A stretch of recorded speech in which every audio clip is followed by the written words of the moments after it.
자, 테마사는 거시 조직 이론이에요. 거시라는 거는 뭐 반대말은 미시겠죠. 조직 내 사람이나 집단을 연구하는 게 아니라 조직 그 자체를 환경과의 관계 속에서 연구하는 게 거시 조직 이론이에요. 그러니까 거시가 되었다는 건 이미 환경이 들어와 있다는 거죠. 대개 60년대 이후 이론들이에요. 근데 이런 환경이 들어왔는데 환경이 들어왔을 때 또 두 가지가 있다. 환경이 더 중요하다. 환경이 조직에 영향을 준다는 게 결정론 시각이고 아니야. 조직이 환경에 구애받지 않고 자기 스스로 모습을 만들 수 있다는 게 임의론 시각이에요. 그래서 제일 먼저 공부할 게 첫 번째 표. 누가 결정론이고 누가 임의론인지 이걸 먼저 잡아놔야 되고요. 또 개별 조직, 공단기라는 학원 하나만 연구한다면 개별 조직 이론이고 삼성이란 IT 그룹 하나만 연구한다면 개별 조직 이론이고요. 전 세계에 있는 IT 그룹 다 연구한다면 군 이론이에요. 그래서 개별 조직이 좀 더 미시적이고 군 이론이 좀 더 거시적 분석이라고 그래요. 그래서 요걸 가지고 이 표를 먼저 봐야 돼요. 그럼 이전에는 환경, 내 60년대 이후라고 그랬잖아. 그럼 이전에는 뭐가 있었냐면은 고전적 조직 이론 최고의 방법이 있다. 그 다음에 사회학에서는 체제 이론이 있었어요.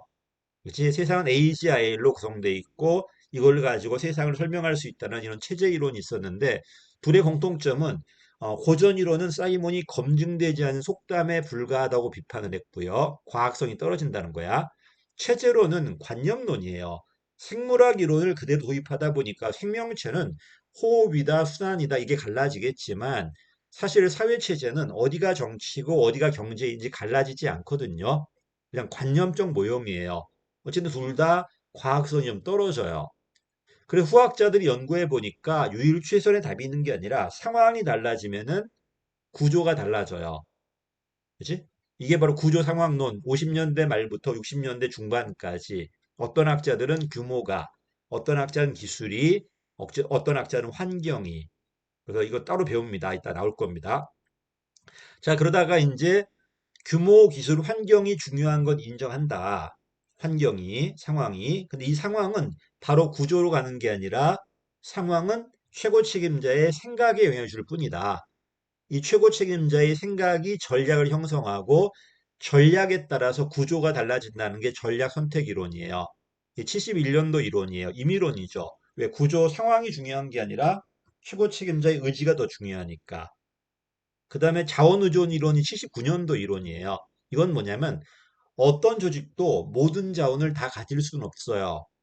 그러니까 환경에 의존할 수밖에 없어요.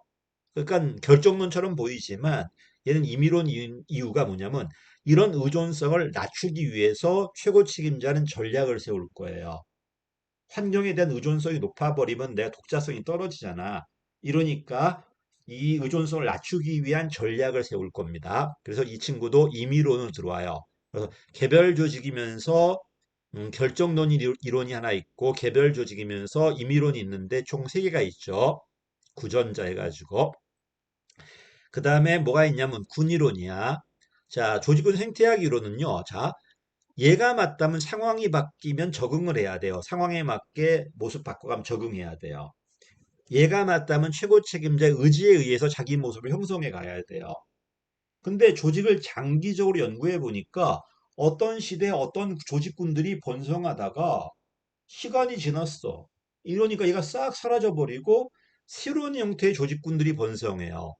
아니, 왜 잘 나가던 조직들이 환경이 바뀌었을 때 적응도 못하고 자기가 능동적으로 자기 모습 바꾸지도 못하고 도태되냐 그 얘기야. 알고 보니까 성공하고 있는 조직들은 환경에 타성이 있어요. 이러니까 환경이 바뀌었는데 자기의 타성에 빠져가지고 자기 모습만 유지하다가 도태돼 버리는 거야. 그리고 새로운 환경에는 새로운 조직들이 막 만들어지겠죠. 근데 이렇게 만들어진 조직 중에서도 누가 살아남느냐면은 요 환경에 제일 부합하는 조직들만 살아남고 나머지는 그냥 죽어버려요. 적자 생존 자연 도태예요. 그치? 기존에 번성한 조직들이 환경이 바뀌었음에도 불구하고 바꾸지 못하고 지걸 유지하다가 도태돼 버리고 그다음에 새로운 환경에는 여러 조직들이 만들어지겠지만은 형태들이 환경에 제일 부합하는 애들만 살아남고 나머지는 죽어버리겠죠. 적자 생존이겠죠. 이런 이론, 생물학 이론을 그대로 집어넣은 겁니다. 이따 보겠지만 상당히 장기 분석이에요. 단기로 보는 게 아니라 뭐 100년 전, 200년 전, 50년 전 크게 봐야 돼. 그러면 어떤 조직들이 번성하다가 어느 날 갑자기 다 사라지고 새로운 게 번성하다가 또 사라지고 또 새로운 게 번성한다는 겁니다. 그렇지? 여기에 대한 반대 명제가 옆에 있는 공동체 생태학 이론이야. 야, 그러면 지금의 잘 나가는 그 뭐냐 LG, 삼성, 구글, 애플, 그다음에 뭐 있어 또 테슬라 이런 애들이 가만 놔둘까 그냥 환경이 변하도록 놔둘까? 그렇지 않고 이런 조직들의 최고 책임자가 암묵적으로 연합을 형성해 가지고 요 조직을 요 환경을 자기한테 유리하게 만든다는 게 공동체 생태학 이론이야. 혼자 한다는 게 아니고 잘 나가는 조직들의 장들이 무의식적으로 암묵적으로 어떤 팀을 형성한 다음에 얘네들이 이 환경을 유리하게 만들어 간다는 게 공동체 생태학 이론이에요. 이러니까 얘는 최고 책임자들의 의지를 강조하죠. 하나의 조직이 아니라 여러 조직들의 공동 노력이잖아. 그걸 강조한 게 바로 공동체 생태학 이론이고요. 조직 경제학은 이거는 합리 선택 신제도주의야. 2세대 경제학이라고 그래 제가. 1세대 경제학은 인간이 완벽하고 환경이 완벽하고 정보가 완벽했기 때문에 가격이란 놈이 조정을 해줬던 거예요. 근데 알고 보니까 그렇지 않아요. 환경은 불안정하고 인간 능력도 모자른단 말이야. 이러다 보니까 시장이 실패할 수 있어. 이러니까 뭘 가지고 제도를 가지고 요 불안전성을 보완해 주는 거야. 요게 두 가지가 있다. 거래 비용 이론 이론하고 주인 대리인 이론이 있어요. 대리인 이론. 이런 것들은 인간의 불안전성, 환경의 불안전성을 인정하되 여기서 나오는 비용을 줄이기 위해서 어떤 제도 장치를 강조합니다. 합리선택 신제도론이고요. 제도화 이론은 사회학적 신제도론이에요. 우리가 어떤 제도를 채택한 이유는 그 제도가 우리한테 좋기 때문에 채택하는 게 아니고 문화야. 그냥 지배적인 문화의 압력에 의해서 내가 채택한다는 게 제도화 이론이에요. 어쨌든 둘의 공통점은 얘는 답이 있는 수학 이론이고요. 얘는 환경의 문화적 압력 강조하다 보니까 둘 다 결정론으로 들어와 있죠. 그래서 개별 조직의 세 가지, 군 조직의 세 가지, 결정론에 또 있고 네 가지인가요? 군의 네 가지네 이거. 요거 잡아놓고요. 요 밑에 거는 우리나라 교수님의 이제 분류인데 보다시피 관료제 이론, 관료제 내부만 보니까 이제 미시 이론인 거예요. 하나만 볼 거니까. 반면에 조직경제학하고 조직군 생태학은 답이 있잖아 완전히. 인간의 의지는 전혀 없고 적응하는 것도 아니고 답이 존재해 버리잖아요. 그러다 보니까 거시 수준에서도 군이론 들어와 있죠. 이런 관료제 내부를 본 다음에 관료제가 요 조직 하나가 이렇게 만들어졌는가 설명한 이론이다 보니까 미시론이고요. 자, 수동 적응론이야. 얘도 이제 일로 결정론 들어가야 되는데 어쨌든 얘는 구조 상황론이거든요. 환경이 변하면은 얘는 도태되었지만은 얘는 적응은 해갔잖아. 제도와 이론도 문화 압력에 맞게 자기 모습을 적응해 갔잖아. 그래서 수동 적응론이야. 반면 이쪽은 이제 뭐가 되는가 이제 임의론이죠. 조직 간 관계론이나 공동체 생태학 이론이나 거의 유사해요. 혼자 하는 게 아니라 여러 조직이 공동으로 환경을 유리하게 만들려고 한다는 거예요. 요건 한 번밖에 안 나왔는데 9급 하신 분들은 위에 것만 보시고요. 7급 하신 분들은 이것도 우리나라 대학 교수님 책에 있는 거니까 밑에 것도 좀 봐두세요. 얘가 제일 결정론이고 좀 중간쯤이고 얘가 제일 임의론이겠죠. 대체 제일 먼저 이제 큰 틀은 다 잡은 거야 이제 구조 상황론입니다. 59년도 50년대 말부터 60년대 중반까지 그 전까지는 유일 최선의 법칙이 있다는 게 바로 조직이론, 고전이론이죠. 체제론도 세상을 보기 위한 관념적 틀이지만은 이걸 가지고 어디나 적용되는 이론을 만들려고 그랬어요. 근데 그건 관념 이론에 불과했던 거고요. 그래 후학자가 연구해 보니까 어디나 적용되는 최선의 방법이 있는 게 아니라 상황이 달라지면 그 상황이 바로 환경이나 기술이나 규모예요. 이게 달라지면은 구조가 달라져야 된다는 거예요. 그치? 그러니까 환경마다 상황마다 적합한 구조가 따로 있다는 겁니다. 그러니까 과정이 중요한 게 아니라 성과 내기 위한 그 구조 결과가 더 중요하고요. 또 검증 이론이야. 다만 어떤 학자는 환경, 대표 학자가 본스톡, 로렌스 로시, 어떤 학자는 기술이 잘 나오죠. 우드워 탐슨 페로우, 어떤 학자는 규모, 이건 블라우예요. 블라우. 이건 안 나왔는데 이렇게 누가 어떤 학자가 뭐라고 말했는지 봐두시고요. 그림이 이겁니다. 변수가 달라지면은 얘가 적응해 가면서 구조를 만들어 가는 거야. 환경과 상황과 구조가 부합했을 때 효과성이 있다는 거야. 어떤 상황에선 기계 구조가, 어떤 상황에선 유기 구조가. 됐죠? 하면 전략 선택 이론은 이게 아닙니다. 상황이 중요한 건 인정해요. 근데 얘가 구조로 가는 게 아니라 상황은 전략에 영향을 줄 뿐이고 이 전략에 의해서 뭐가 달라진다? 구조가 달라진다는 겁니다. 됐지? 자, 그래서 조직이 스스로 구조 결정할 수 있다. 임의론이고 특히 관리자의 자율적 판단이나 의지가 강조한다. 그래서 챈들러가 구조는 전략이 구조 결정한다는 이런 말을 합니다. 제가 환경이 중요하지 않다는 건 아니에요. 다만 이거의 구조로 가는 게 아니라 이거는 생각에 영향을 줄 뿐이고 여기에 따라 뭐가 달라진다? 구조가 달라진다는 겁니다. 자, 자원의존 이론은 78년 이론이네요. 79년, 9년이라고 그랬나? 이건 이거다. 분명히 조직은 환경에 의존을 해요. 왜? 모든 자원을 다 가질 수 있는 건 아니잖아요. 공단기도 어쩔 수 없이 환경에 의존해요. 다 가질 수 있는 건 아니잖아. 그러나 이 공단기 대표는 이 의존성을 낮춰야 되겠죠. 낮춘 방향으로 그래 자율성 얻을 거니까 전략을 세운다는 겁니다. 그래서 얘도 임의론으로 들어와 있는 겁니다. 임의론으로. 자원의존 이론, 의존이 들어갔지만 결정론이 아니라 임의론이라는 거. 자, 조직은 생태론이야. 자, 얘는 뭐냐? 환경이 A에서 B로 바뀌었죠. 그럼 기존의 A 상태에서 번성한 조직은 타성에 빠져요. 타성에. 다 도태돼 버리고 비상황에 새로운 조직이 막 만들어지는 거야, 이제. 상황이. 근데 비상황에도 여러 조직이 만들어지지만 이 상황 위에 제일 부합하는 애들만 살아남고 나머지는 다 없어지겠죠. 적자 생존이에요. 또 개별 조직이 아니라 보다시피 군이론이야. 쥐라기 때 동물들이 진화를 해갖고 백악기로 간 게 아니라 다 소멸돼 버리고 백악기에는 새로운 동물들이 번성했다는 겁니다. 얘도 마찬가지야. 그러니까 환경이 A에서 B로 갈지 A에서 C로 갈지 몰라요. 그지? 그러니까 우연히 A에서 B로 가버리면 이런 조직이 번성하고 A에서 C로 가버리면 이런 조직이 번성한다는 겁니다. 그러니까 얘는 환경의 일방적인 선택이에요. 그래서 환경의 일방적인 선택에 의해서 조직이 번성하고 쇠퇴한다. 극단적인 결정론이다. 개별 조직이 아니라 군이론이다. 그럼 이게 잘 나간 조직이 왜 쇠퇴했을까? 타성에 빠졌기 때문에. 그러니까 환경이 바뀌었을 때 그냥 자연 도태예요. 그리고 이 비환경에는 여러 조직 형태가 만들어지겠지만 이 비에 제일 부합한 애들만 번성하고 나머지는 또 죽겠죠. 적자 생존이야.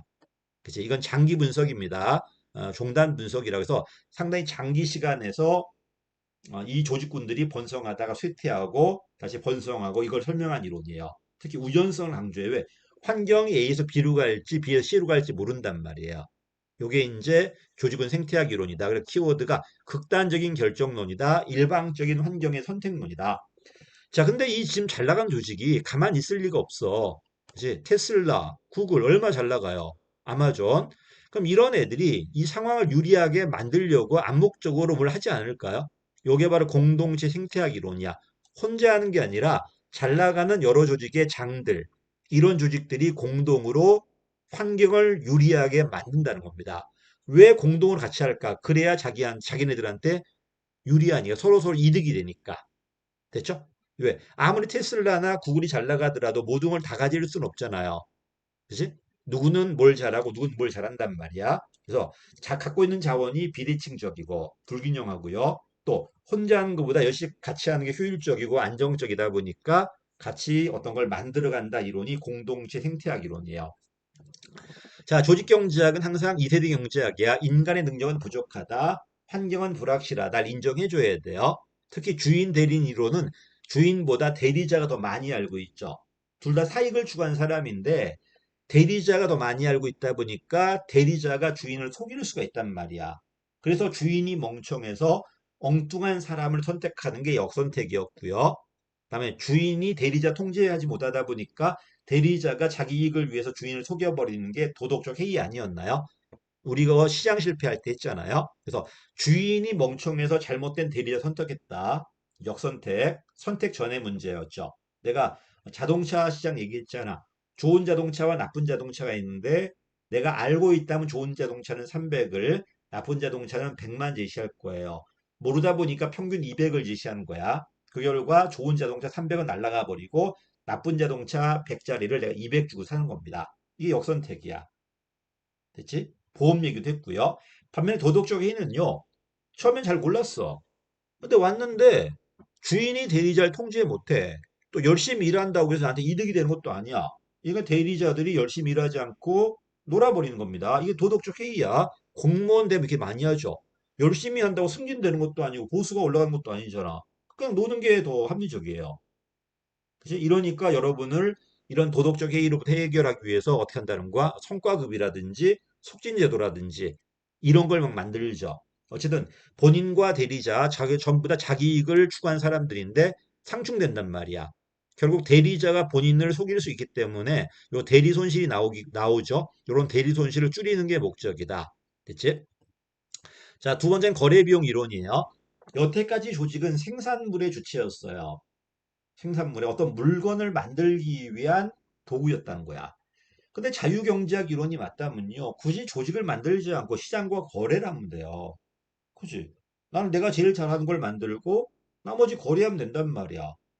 근데 시장은 완벽하지 못해요. 또 인간도 어떤 제품이 제일 좋은지 모른단 말이야. 그러니까 뭐가 나와? 감시하고 통제하고 자꾸 거래 비용이 나와요.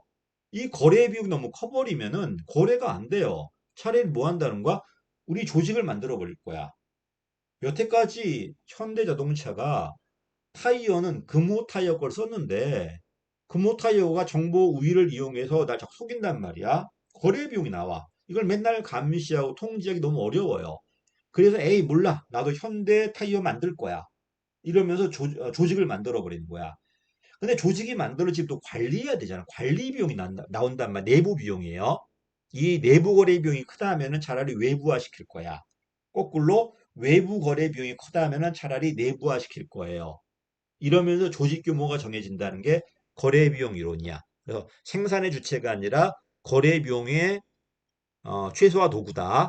거래 비용이 나온 이유가 뭐다? 시장이 불안전하고 정보가 비대칭이고 이러다 보니까 감시하고 통제한 이런 비용이 있다는 겁니다.